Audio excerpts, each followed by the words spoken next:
नमस्कार, शुभ्राज किचनमध्ये तुमचं स्वागत आहे. आज आपण जाणून घेणार आहोत एक अतिशय शुभ आणि पवित्र सण अक्षय तृतीया. अक्षय तृतीया का साजरी केली जाते?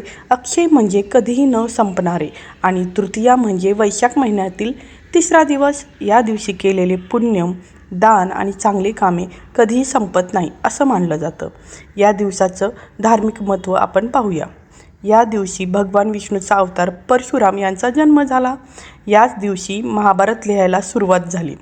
याच दिवशी गंगा नदी पृथ्वीवर अवतरली, म्हणून हा दिवस खूप शुभ मानला जातो. या दिवशी काय काय करायचं असतं ते बघा. सोने खरेदी करतात, ते समृद्धीचे प्रतीक मानले जाते. दानधर्म करतात, नवीन कामाची सुरुवात करतात, पूजा आणि व्रत करतात. या दिवशी अक्षय तृतीया स्पेशल थाळी, खास जेवण काय असतं ते आपण बघूया.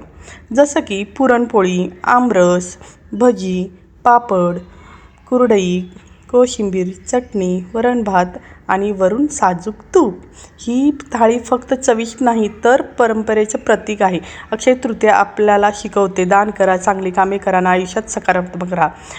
जर तुम्हाला व्हिडिओ आवडला असेल तर लाईक, शेअर आणि सबस्क्राईब करायला विसरू नका.